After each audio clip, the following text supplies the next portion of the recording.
This is chapter 16, part 2, and I'm starting on page 144 with the words, "The pain was different now."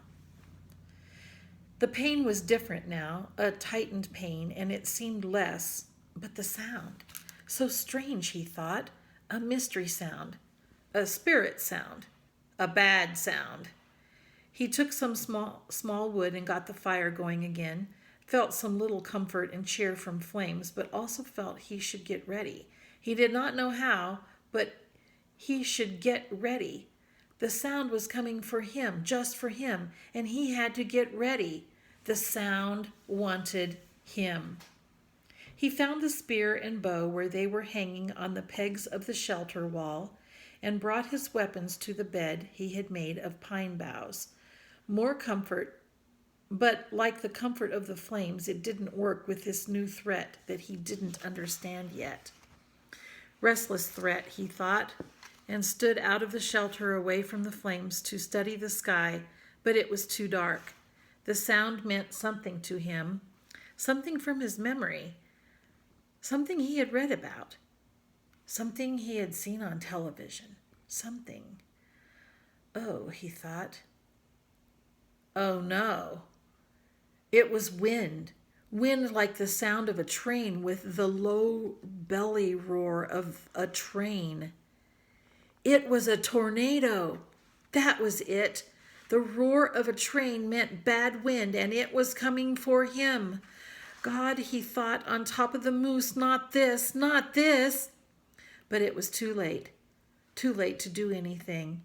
In the strange stillness, he looked to the night sky, then turned back into his shelter and was leaning over to go through the door opening when it hit. Later, he would think of it and find that it was the same as the moose. Just insanity. He was taken in the back by some mad force and driven into the shelter on his face, slammed down into the pine branches of his bed.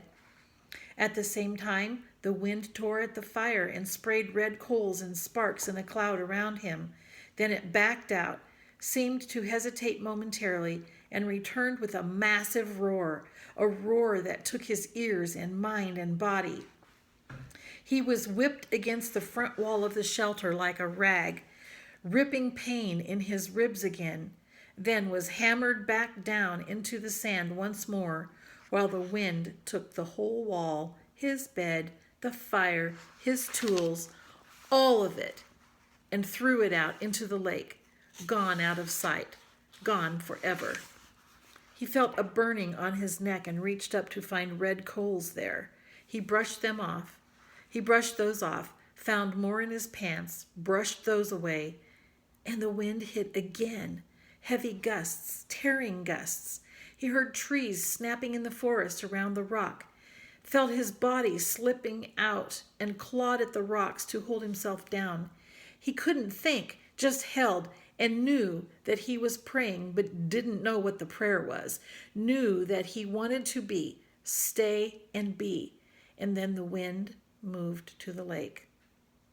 Brian heard the great roaring, sucking sounds of the water and opened his eyes to see the lake torn by the wind. The water slamming in great waves that went in all ways, fought each other, and then rose in a spout of water, going up into the night sky like a wet column of light. It was beautiful and terrible at the same time. The tornado tore one more time at the shore on the opposite side of the lake. Brian could hear trees being ripped down, and then it was gone.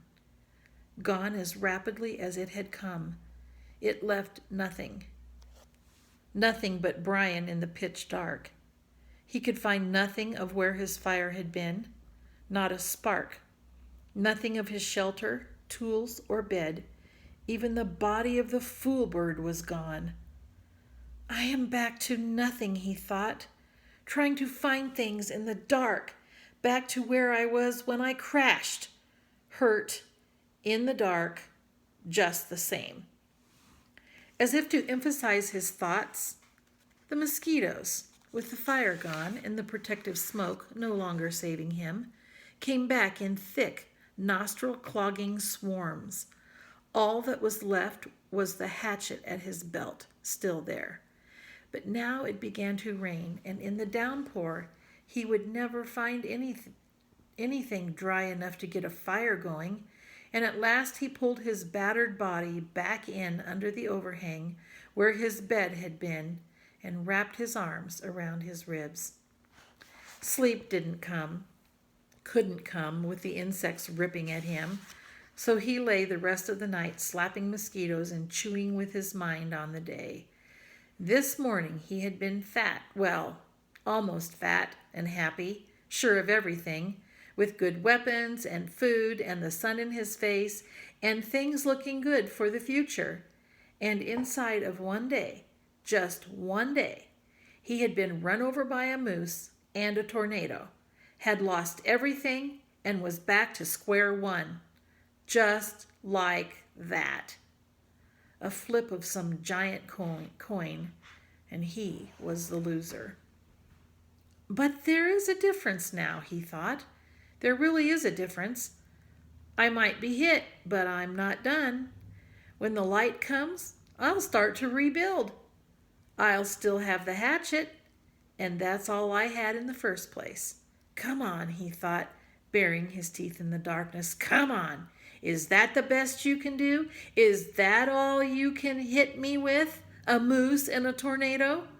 Well, he thought, holding his ribs and smiling, then spitting mosquitoes out of his mouth. Well, that won't get the job done. That was the difference now. He had changed, and he was tough. I'm tough where it counts, tough in the head. In the end, right before dawn, a kind of cold snap came down. Something new. This cold snap, and the mosquitoes settled back into the damp grass and under the leaves so he could sleep or doze. And the last thought he had that morning as he closed his eyes was, I hope the tornado hit the moose.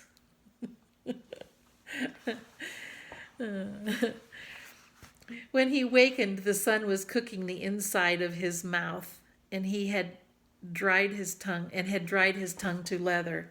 He had fallen into a deeper sleep with his mouth open just at dawn, and it tasted as if he had been sucking on his foot all night. He rolled out and almost bellowed with pain from his ribs. They had tightened in the night and seemed to pull at his chest when he moved. He slowed his movements and stood slowly without stretching unduly and went to the lake for a drink. At the shore he kneeled carefully and with great gentleness and drank and rinsed his mouth.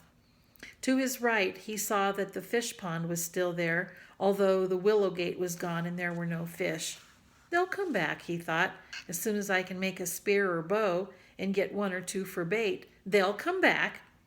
He turned to look at his shelter, saw that some of the wood for the wall was scattered around the beach, but was still there.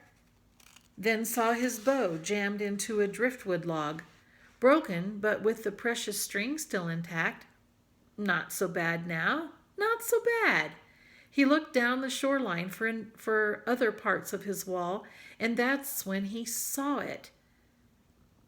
Out in the lake, in the short part of the L, something curved and yellow was sticking 6 or 8 inches out of the water. It was a bright color, not an earth or natural color, and for a second he could not place it. Then he knew it for what it was. It's the tail of the plane, he said it aloud, half expecting to hear somebody answer him. There it was, sticking up out of the water. The tornado must have flipped the plane around somehow when it hit the lake, changed the position of the plane, and raised the tail. Well, he thought, just look at that. And at the same moment, a cutting thought hit him. He thought of the pilot still in the plane, and that brought a shiver and massive sadness that seemed to settle on him like a weight. And when he thought he could say or do something for the pilot, some words, but he didn't know any of the right words, the religious words, So he went down to the side of the water and looked at the plain and focused his mind the way he did when he was hunting